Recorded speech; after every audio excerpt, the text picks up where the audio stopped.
Welcome to 13 Sculptures Children Should Know. Today we're going to go ahead and talk about these 13 sculptures that you should know. This should be short. The first sculpture is the figure of Nike. No, it's not the Nike. The Nike of the shoe store. No, not that Nike. Although that store was named after this goddess of Nike. This goddess Nike is actually supposed to be the goddess of victory. And this was discovered in 1863 by some French people. And they went ahead and realized that this was the goddess of Nike. And this is one of the most beautiful sculptures that anyone has ever known in their lives. And this is like one of those sculptures of Nike on top of them. This is Frederick Drake's Victoria, which was created from 1864 to 1873. And this is Victoria. This is the Roman counterpart of the Greek goddess Nike. Alright, next up we have some of these Rhines. This is called the Rhine. And this is currently in the Cologne Cathedral in Cologne, Germany. And so much has actually happened towards this sculpture as well, too. This is the front side of it. And mainly there is, on the side, you would be able to see, like, the Saint Mary, the Virgin Mary, with her son, baby Jesus, and the three kings over here going ahead and offering tribute towards Jesus himself as well too, even though he was a baby. This gold and a bunch of these precious stones were actually donated from a king so that they can go ahead and create this. If you look at it from the side, you'll basically realize that this is actually like a model of a house. Next up, we have to go to India. And in India, we basically go ahead and get this too. According to Led, this is the holy elephant. His name is Ganesha. According to legend, well, Ganesha's mother, the goddess Parvati, actually formed the sun from some clay and water from the Ganges River. And of course back then he had a human head. But then of course this happened. His father, her husband, the god Shiva, came home, and Ganesha did not let him in because he had no idea who he was, and neither of them knew who the other was each other. And so of course Shiva went ahead and struck off Ganesha's head. And Parvati went ahead and begged Shiva to go ahead and give him a head. And he says, I will give him the head of the next animal that passes here. And Ganesha was lucky. And it was an elephant that passed by. The elephant's head was knocked off and given to Ganesha. And he was lucky because elephants are thought to be wise. They're supposed to be strong and wise. Alright, next up we are going to China. Buddhism actually originated from India, but then again it spread all the way to China and then eventually Japan. Okay, so this statue is made in Japan. Sorry, all those Japanese people out there, I accidentally misclassified it. This is a Japanese statue of the Great Buddha, who is at peace with himself. Now, Buddhism originated from India and then spread to places such as Japan, China, and even Korea.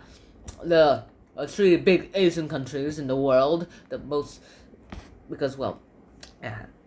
is the Great Buddha of Kamakura, and he appears to be peaceful and thoughtful. This is probably a statue of the original Buddha, but yeah, he isn't the only. By the way, his real name is like Satramunkra, like something like that. Basically, tell me in the comments below on how to actually write his real name. And the English author Rudyard Kipling, who wrote The Jungle Book, also composed a poem about the Great Buddha of Kamakura in 1892. And if you go ahead and look at the Great Buddha from the side, well, you realize that this was a temple. There was supposed to be a temple here, but in 1489, a tidal wave went ahead and destroyed the wooden temple in Japan, but somehow the Buddha survived. It's made of completely bronze, and the inside is actually hollow. Alright. This is a statue of David. You might be actually knowing this one too. This is a statue of David, created by the famous Michelangelo. And this sculpture matters enormous that he only actually represents a little character from the Bible. He's called Young David. and young David, who was actually only a small boy. When a small boy, the giant Goliath came and said, I want to challenge your strongest warrior to see if you can kill me. None of them went up to the challenge until the young David came up. Goliath laughed, and then David used his carefully aimed slingshot to make a lethal hit on the head. And of course, then Goliath died, and eventually we realized that all this has been useful and wasted a bit. Michelangelo liked sculpting, and he made all this too. This is a copy of the statue of David, and the original is in a nearby museum, but people made a copy and put it here so that, well, we can do, just so that people can just look at it and take in its beauty. And of course, you can see literally every muscle feature as well too. Everything is so lifelike.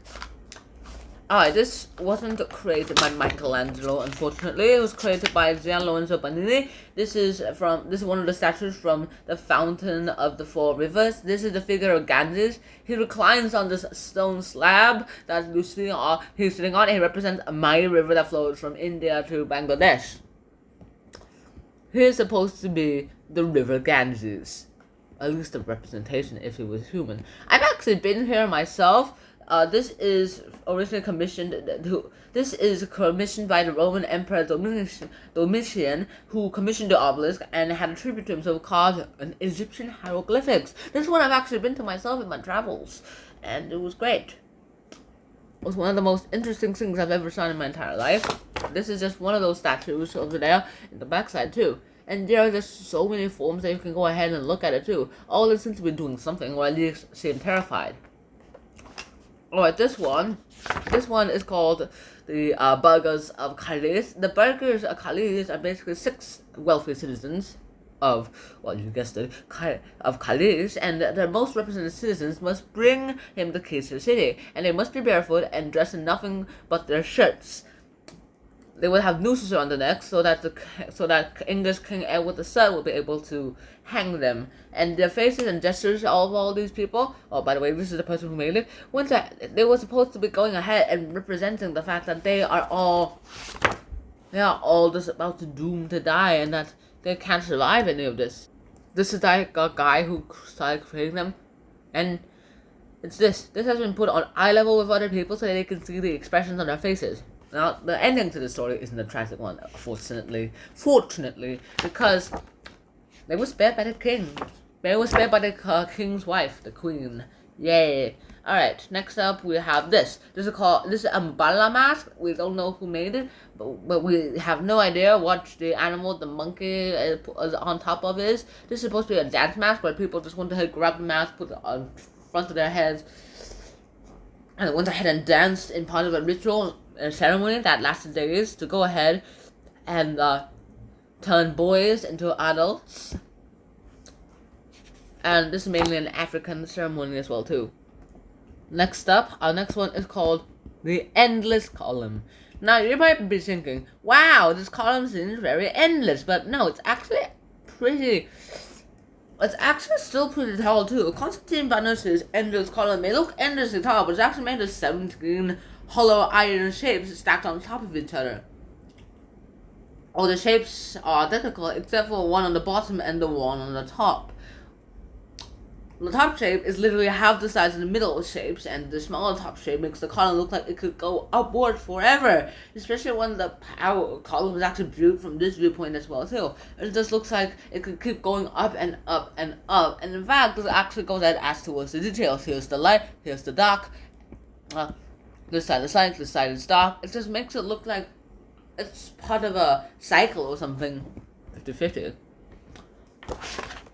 And this is the person who made it, Brand Susi. He worked out the idea of the Endless Column in 1918, and photographs of his workshop show the sculpture in several versions made of both wood and formed in plaster. Little model versions, of course. And then we have this. This is basically a giant toothpaste. In fact, that's literally what it's called. And this itself, that makes it, it's actually made of cloth.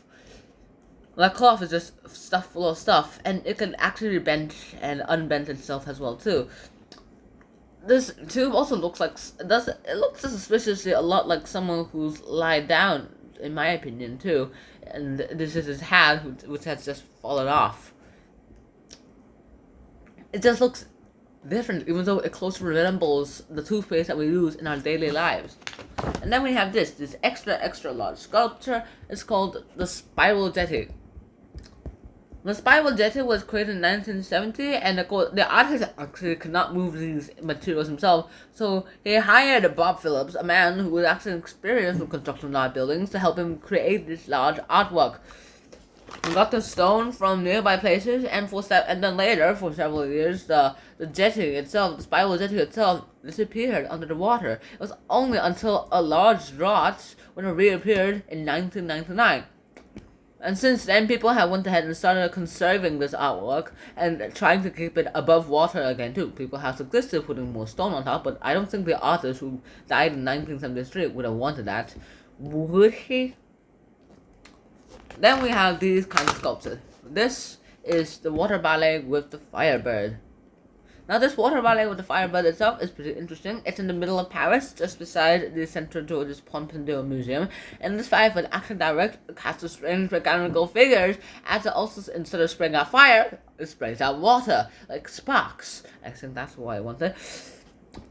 This is the artist who created it. Her name is Lucie de Saint-Fallet. And actually, this artwork was based on a ballet called The Firebird. And basically, there was this prince who has to go ahead and save 13 maidens, whether they bring one of the princesses he likes. If there was this Firebird who gave him one of his feathers to go ahead and save the princess. Later, he went ahead and tried to, but then the wizard who was keeping the 13 maidens locked up decided to just kill him. But then the Firebird came and saved him from the demons, and he saved the maidens by destroying a magician's egg, which contained the soul. And these are just some of the other animals that are shown in the park as well too. You can go ahead and visit and play in there as well if you want to, but I don't think they would let you. And finally, our final hour is this. This is called the Cloud Gate. And this looks a lot like a gate from heaven, doesn't it? The main reason is that this shiny sculpture actually comes to float in Chicago's Millennium Park, as if it had just come down from the sky. You can see the sky on its shining reflective surface on there, on the top, and people on the bottom as well too. It looks like a little gate, and I'm not sure what it will look like if you go underneath, but it also looks very shiny if you look at it from the outside as well too. It's that, and it's just perfect. It's perfect on showing the ways of the places and ways of the earth. And of course with that, we've ended our 13 sculptures children should know. This was built from 2004 to 2006, and it's made of stainless steel. Stainless steel. I hope you guys enjoyed this episode. I hope to see you guys soon in the next one. And so until next time, Shannon out. Peace. Bye bye. Dun dun da da dun da da da da dun dun dun dun dun dun dun dun dun dun dun dun dun dun dun dun da da dun dun da da dun da da dun dun dun dun dun dun dun dun dun dun dun dun dun dun dun dun